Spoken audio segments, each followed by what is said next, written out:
오늘은 디모데후서 4장 2절에 있는 말씀을 가지고 믿음의 나비 효과라는 제목으로 여러분과 말씀을 함께 나누기 원합니다. 먼저 말씀을 봉독해 올리겠습니다. 너는 말씀을 전파하라. 때를 얻든지 못 얻든지 항상 힘쓰라. 범사에 오래 참음과 가르침으로 경책하며 경계하며 권하라. 아멘. 기도하겠습니다. 사랑해 주님, 우리는 때를 얻든지 못 얻든지 말씀을 전파해야 할 사명을 받은 사람들임을 이 시간 기억하게 하여 주시옵소서. 우리의 삶의 자리에서, 우리의 삶의 환경에서 어떤 환경이든지 말씀을 증거하고 전파할 수 있는 사명자로 거듭나는 시간 되게 도와주시고, 우리에게 맡겨진 사명을 충성히 잘 감당하여 하나님께 칭찬받을 수 있는 충성된 일꾼들 될 수 있도록 허락하여 주시옵소서. 모든 것 감사드리며 예수님의 이름으로 간절히 기도하옵나이다. 아멘. 1889년도에 두 아이가 태어났습니다. 한 아이는 오스트리아인 부부 사이에 태어났는데 그들은 사촌남매였기 때문에 사실은 불법 부부였습니다. 아버지는 몹시 성미가 급했고 어머니는 주부로서의 일이나 또 엄마로서의 일에 흥미가 없었던, 그래서 바깥 사교 생활에만 집중했던 그런 어머니였습니다. 그러다가 아버지는 죽고 어머니는 이 아이를 알코올 중독자인 숙모에게 맡기고 떠나버렸습니다. 16세가 된 소녀는 학교를 중퇴하고 가출했고 닥치는 대로 일을 하며 연명하다가 결국 독일 군대에 들어갔습니다. 제1차 세계대전이 일어날 때 독일이 패전한 후 그는 정치계에 투신하여 극렬 군자가 되었습니다. 반란 음모에 참여했다가 투옥되어 다시는 정치계에 나서지 않겠다는 서약을 하기도 했고, 가명 추록의 혜택을 받았으나 더욱 맹렬히 정치 활동을 했던, 결국 1933년에 독일 국민의 절대 영도자인 총통이 되었습니다. 그의 이름은 우리가 잘 아는 아돌프 히틀러입니다. 그로 인해 독일과 전 세계가 전쟁에 휘말렸고 그 오늘날까지 수많은 인류가 이 아이가 내뿜은 도끼의 후유증에 앓고 있습니다. 같은 해 1889년 한 아이가 미국 텍사스에서 태어났습니다. 이 소녀는 아버지와 어머니의 사랑을 흡족히 받으며 자랐고, 부모는 이 아이를 데리고 캔사스 농촌으로 이사를 했는데 그 이유는 농촌 생활이 아이 신앙교육에 유익하리라 생각이 되었기 때문입니다. 아버지는 소년에게 하나님을 두려워하라는 가훈을 전해주었고, 가족 모두가 교회의 가장 적극적인 봉사자로 이름이 높았습니다. 소년은 어른으로 성장해서 어머니의 두 팔에 안겨 간곡하게 기도하던 매일 저녁의 일과를 기억하고 있었습니다. 이 소년도 군대의 흥미를 느껴 웨스트포인트 사관학교 입학하였고, 1944년 이들 두 명의 동갑내기는 전투에서 대면했습니다. 11개월에 걸쳐 히틀러는 연합군 사령관 드와이트 아이젠하워와 싸웠고, 패전한 히틀러는 1945년 4월 30일 지하 방공 대피소에서 스스로 목숨을 끊었습니다. 이 소식을 접한 전 세계는 박수갈채를 보냈습니다.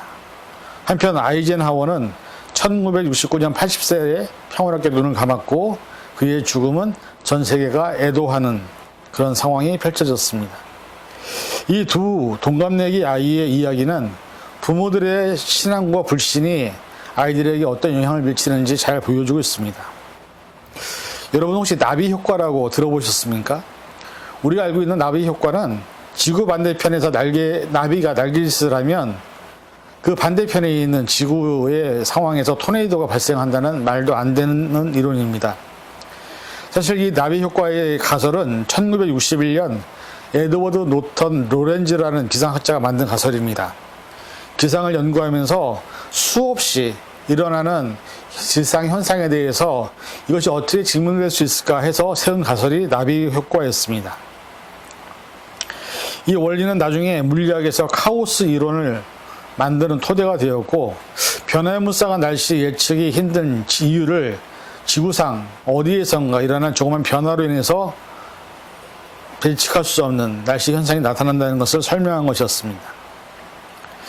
근데 중요한 것은 이 나비 효과의 가장 중요한 것은 인간은 미래를 예측할 수 없다는 사실입니다.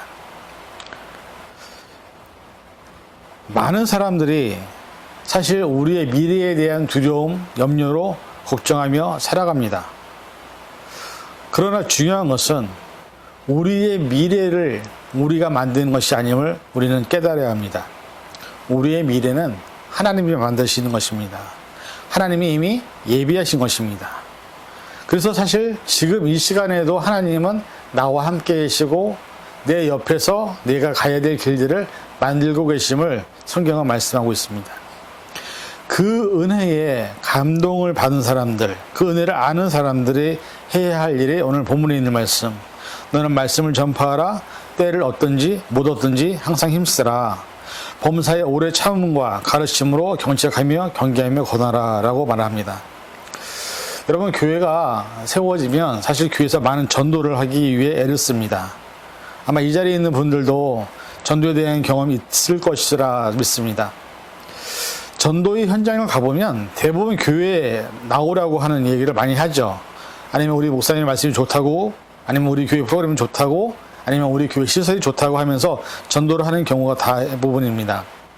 물론 어떤 방법을 통해서든지 전도를 한다는 것은 대단히 중요한 일입니다. 우리가 코로나 시대를 지나가면서 사실 점점 모든 것이 불확실한 시대를 지나가고 있고 여전히 변이 바이러스로 인해서 우리는 여러 가지 두려움과 어려움에 놓여져 있습니다. 그리고 난 다음에 이 시대가 지나가고 난 다음 과연 교회는 코로나 이후의 시대에 어떻게 살아남을 것인가, 어떻게 살 것인가에 대한 고민들을 지금 많은 목회자들이 하고 있습니다.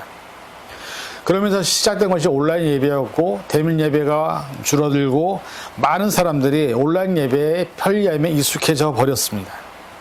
그래서 실제로 많은 교회가 교인들이 예배의 현장에 나오지 않고 편하게 집에서 예배를 드리는, 물론 그 안에는 몸이 불편하신 분들이나 또 그럴 수밖에 없는 상황에 놓인 분들도 있겠지만 이제는 그 온라인 예배가 익숙해져서 더 이상 교회에 나오지 않는 시대에 우리는 맞닥뜨려져 있습니다. 그래서 교회들이 지금 현재 하고 있는 것이 하이브리드 예배라고 해서 온라인과 대면 예배를 같이 병행하는 것입니다. 그런데 중요한 것은 과연 우리가 지금 하이브리드 예배를 할 거냐, 대면 예배를 할 거냐, 아니면 온라인 예배를 할 거냐, 이것이 우리의 중요한 문제일까? 사실 하나님의 관심은 우리 교회가 어떤 형태의 예배를 갖든지 간에 우리가 때를 얻든지 못 얻든지 복음을 전하는 것에 관심이 있는 것이지, 우리가 예배를 어떻게 해서 좀 더 교회를 부흥시킬까, 어떻게 하면 교회를 좀 더 많이 모으게 할까라는 것이 사실 우리의 착각에 있다라고 해도 과언이 아닐 것입니다. 많은 목회자들이 착각하는 것 중 하나가 내 교회에 오는, 나와 함께 신앙생활하는 양들을 자꾸 내 양으로 착각을 합니다. 그러나 이 세상에 내 양은 하나도 없습니다. 우리조차도, 목회자들조차도 사실은 하나님의 양입니다. 우리는 단지 우리에게 맡겨진 양들을 잘 섬기고 사랑으로 봉사하는 것, 그리고 최선을 다해서 그들을 섬기는 것, 그것만이 사실 해야 될 일이죠. 중요한 것은 우리가 하나님의 일꾼을 부름받아서 우리가 해야 될 일은 때를 얻든지 못 얻든지 우리는 복음을 전해야 될, 말씀을 전해야 될 책임이 있다라는 것입니다. 한 마리의 나비가 지구 반대편에서 난리짓을 해봐야 정말 어떻게 그것이 다른 반대편에서 어떤 현상이나 상황을 만들까? 말도 안 되는 얘기지만 저는 사실 이 나비 효과에 대한 경험을 제 몸으로, 제 삶으로 경험한 한 예이기도 합니다. 욥기 5장 9절에 보니까 하나님은 헤아릴 수 없이 큰 일을 행하시며 기이한 일을 셀 수 없이 행하시다니. 나비 한 마리의 효과, 우리의 입술 한 마리가 얼마나 놀라운 능력을 나타내는지 오늘 이 시간 저는 여러분과 좀 같이 나누기 원합니다. 지금까지 제가 세상을 살아오면서 가장 감사한 분, 물론 감사한 분이 저에게 되게 많습니다. 하나님의 놀라운 기적과 경험을 체험하면서 저에게 많은 물질이나 또 많은 도움을 주셨던 분들이 얼마나 많은지 모릅니다. 그런데 제 삶을 돌아다 보니 제게 가장 감사한 딱 한 분이 있었습니다. 그분은 우리 부모님에게 교회를 한번 가봐라고 한마디를 했던, 지금 얼굴도 기억나지 않고 이름도 기억나지 않은 제가 어릴 때 살던 집주인 집사님입니다. 그분이 어디 계신지 모르고 이미 아마 어쩌면 하나님 품에 돌아가셨을지 모르겠지만 사실은 그분의 권면 한마디가 저희의 인생을, 아니 우리 가정의 인생을, 아니 우리 가족들의 모든 삶을 송두리째 바꿔놓는 그런 역사를 저는 경험했습니다. 저희 아버지와 저희 어머니는 사실은 기독교인들이 아닙니다. 아버지는 할머니가 무당이셨고 고모가 무당이었습니다. 그리고 여러분들이 잘 아는 것처럼 작두무당이라고 해서 칼 위에서 춤을 추는 되게 영험한 어떤 신기를 받아야만 할 수 있는 그런 무당의 집에서 자란 분이 저희 아버지입니다. 저희 어머니의 집안은 외할아버지가 좀 부자셨습니다. 그래서 돈이 많았고 그래서 굳이 종교를 의지할 필요가 없는 그런 상황에 놓인 분들이었습니다. 이 두 분이 만나서 결혼도 안 하고 동거를 시작했습니다. 그리고 저를 낳았습니다. 중요한 것은 그럼에도 불구하고 그분들의 삶은 너무나도 힘들고 어려운 삶을 살았습니다. 아버님이 구두를 만드시는 그런 기술을 갖고 계셨기 때문에 구두를 만드는 분이었는데 옛날에는 구두를 만드는 분들이 대부분 월급을 받으면 사실은 그 월급을 집으로 가져오지 않았습니다. 다 그 자리에서 술을 먹고 그 다음에 도박을 하고 게임을 하면서 월급을 다 없애버리는 그런 삶을 사셨습니다. 그리고 술이 만취가 돼서 들어오셔서 항상 어머니를 때리시고 집안의 물건을 부수고 그런 집안에 저는 태어났습니다. 그러니까 사실 제가 나중에 들은 얘기지만 어머니가 제가 뱃속에 있을 때 계단에서 구르셨다고 하시더라고요. 왜냐하면 그러한 삶을 사는데 아이가 태어나봐야 어떤 희망이 있고 무슨 소망이 있겠습니까? 차라리 애를 띄어버리는 게 아이를 위해서 좋다고 생각하셔서 띄시려고 노력하셨는데 하나님의 뜻은 아니었나 봅니다. 결국 제가 태어났고 제 동생이 태어났습니다. 그래서 저는 저희 어릴 때의 기억이 아버지가 술을 드시고 오셔서 늘 우리에게 여러 가지 일들을 시키시며 술심부름 시키는 그런 기억밖에 없습니다. 그렇게 힘들게 사는 삶을 집주인이 보시면서 그 집주인분이 교회를 다니셨는데 너무나도 안쓰러운 겁니다. 매일마다 똑같이 매를 맞고 똑같이 집안이 부수고 바람 잘 날 없는, 어떻게 보면 사실 세상에서 목숨을 끊고 싶을 정도로 더 이상 절망적인 그런 상황에 놓여 있을 때 그 집사님이 안쓰러워서 교회에 가서 기도해봐 이 한마디를 했습니다. 어머니에게. 어머니는 사실은 그때 지푸라기라도 잡고 싶은 심정으로 그 앞에 있는 교회를 찾아간 것이 이제 사실 우리 신앙의 변화가 일어나고 사정의 변화가 일어나는 하나의 계기가 되었습니다. 얼마 뒤에 아버지가 어머니가 교회를 가는 것을 아시고 얼마나 많은 핍박을 하시는지 모릅니다. 머리로 가위로 머리를 자르는 건 물론이고요. 더 심하게 때리셨고 심지어는 예배를 드리고 있는데 그 주일날 옛날에 교회는 다 예배당이 의자가 아니라 나무바닥에서 마루에 앉아서 방석을 깔고 예배를 드렸는데 예배 드릴 때 심지어는 목사님 강단에 올라와서 목사님이 따귀를 때리는 그런 아버님이셨습니다. 사실은 그런 일들이 계속 일어날 때 어머니가 얼마나 창피할까요? 그럼에도 불구하고 어머니는 기도를 포기하지 않았습니다. 그 어머니의 기도가 아버지를 변화시킵니다. 그래서 정말로 놀라운 성령의 역사를 경험하고 난 다음에 아버님은 결국은 하루 만에 담배, 술을 다 끊으셨습니다. 그리고 지금은 저를 가장 기도로 서포트하는 장로님이 되셨고 어머님은 권사님이 되셨습니다. 그런데 어머니가 그런 과정이 있을 때까지 너무 힘들어서 소원 기도를 하셨더라고요. 나중에 알고 보니까. 근데 한 명이 아니라 두 아들 다 바치겠다는 소원 기도를 하셨더라고요. 결국 그 어머니의 기도대로 저도 목회자가 되고 제 동생도 목회자가 되었습니다. 거기서 끝난 것이 아니었습니다. 어머니의 형제들이 8형제인데 그 8형제분들이 또 자녀들까지도 이제는 교회를 다니고 있습니다. 아버님의 형제가 7형제인데 그쪽에서도 많은 아버님의 큰아버지나 고모나 그런 분들이 우리의 모습을 보면서 신앙의 힘을 경험하게 되고 결국은 교회를 다니시게 되는 역사를 경험하게 됩니다. 한 분의 그냥 너무나 불쌍해서 너무나 안쓰러워서 한마디 던진 것이 교회 가서 기도해봐 이 한마디였습니다. 예수님을 믿으란 말도 아니었고 정말로 목사님을 찾아가라는 말도 아니었고 교회를 가려면 나는 기도해봐 한마디, 그 한마디가 어머님의 그 절박한 심정에서 붙잡는 끈이 되었고 그것을 통해서 저와 제 동생이 목회자로 부름을 받는 일까지 생겼습니다. 제 동생은 선교사로 토론토에서 15년간 교도소 생활하면서 교도소에 있는 분들을 섬기고 그분의 아이들을 케어하는 프로그램을 했습니다. 그래서 축구 교실을 했는데 150명, 200명의 아이들이 모이는 그런 교실을 하면서 그 아이들을 위한 유니폼, 그 아이들을 위한 그런 훈련 장소까지도 다 자비량으로 선교를 했습니다. 그리고 난 다음에 지금은 밴쿠버에 가 있는데 거기서 노숙자들에게 음식을 나누어주는 사역을 하고 있습니다. 처음에 밴쿠버에 갔을 때 다운타운에 노숙자들만 있는 곳이 있는데 그곳에 아무도 들어가지를 하지 않을 때 제 동생의 가족들과 또 같이 섬기는 사역자들이 같이 들어가서 노숙자 200명에게 음식을 나눠주기 시작했습니다. 근데 그것이 소문이 나서 이제는 어느덧 매주마다 1000명의 노숙자들에게 음식을 나누어주고 있다는 얘기를 듣습니다. 만약에 그 집사님의 말 한마디가 없었더라면 과연 지금 이 모습이 나타날 수 있을까요? 저 또한 제가 교회 사역을 하면서 수없이 많은 교회에서 훈련을 받으면서 이제 저희 교회가 2018년도에 선교적인 교회를 탈바꿈을 하면서 이제 지역사회를 서포트하는, 그래서 저소득층 아이들의 가정과 또 싱글 부모님 아이들을 돌보는 그런 일들을 하고 있고, 영어가 안 되는 어르신들을 돕는 사역들을 하고 있습니다. 근데 이 사역을 통해서 정말 하나님은 놀라운 일들을 이루어 나가십니다. 그리고 그 속에서 많은 사람들 만나게 하십니다. 그리고 그들을 돕는 것을 통해서 하나님이 원하시는 것이 얼마나 귀한 일인지를 다시 한번 깨닫습니다. 그리고 저도 역시 교단과 함께 또 새로운 프로젝트를 준비하고 있어서 그것이 시작이 되면 더욱더 많은 교회들을 서포트하기 위해서 지금 준비를 하고 있는 과정 중에 있습니다. 제가 되게 간단하게 압축해서 말씀을 드렸지만 교회 한번 가봐서 기도해봐 이 한마디가 어쩌면 나비의 날개짓이었지 않을까.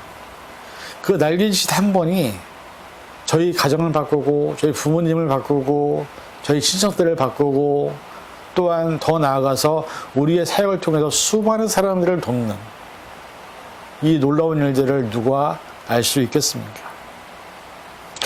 요한복음 14장 12절에 보니까 내가 진실로 진실로 너희에게 이르노니 나를 믿는 자는 내가 하는 일도 그도 할 것이요 또한 그보다 큰 일도 하리니 이는 내가 아버지께로 감이라. 예수님이 승천하시면서 제자들에게 주시는 말씀입니다. 우리가 다른 사람들을 전도하고 다른 사람들에게 예수님을 증거하고 그들에게 뭔가를 보여주기 위한 것이 아니라 말 한마디, 교회 한번 가보세요. 예수님 믿으세요. 그리고 정말로 이제는 하나님 안에서 다시 회복되세요라는 이 말 한마디가 어쩌면은 우리는 아무것도 아니지만 이 한마디의 말 한마디가 나비 효과처럼 사실 모든 사람들을 변화시키고 그들의 삶을 통수치 바꾸는, 사실 어떻게 보면 저는 한국에서 표현하면 흑수저로 태어났습니다. 그런데 우리가 생각하는 흑수저의 개념이 어떤 집안이 갖고 있는 재산의 양이나 잘 사는 모습이나 이게 아니라 비록 그렇게 살았어도 하나님이 그동안에 계속 함께 하셨기 때문에 저는 날마다 하나님과 함께하는 가장 존귀한 자로 여기까지 지내왔습니다.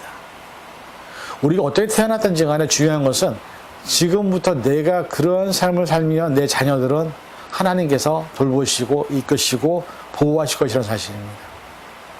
가정에 복음의 씨앗이 들어가서 그 씨앗이 열매가 맺으면 30배, 60배, 100배 결실을 맺는 것처럼 어쩌면 우리가 살아가는 삶 속에서 우리가 때를 얻든지 못 얻든지 간에 내 주변에 정말로 복음 한마디가 필요한 힘과 용기 한마디가 필요한 사람이 있을지 모릅니다. 그들에게 예수님을 알려주고 기도 한번 해봐, 교회 한번 가봐라고 하는 이 말 한마디가 어쩌면 그들의 삶을 통들째 바꾸는, 그리고 그들의 삶을 통해서 하나님의 놀라운 일들을 만드시는 또 하나의 역사가 나타나는 것은 우리가 믿음으로 선포하는 말 한마디에 달려있다고 해도 과언이 아닐 것입니다.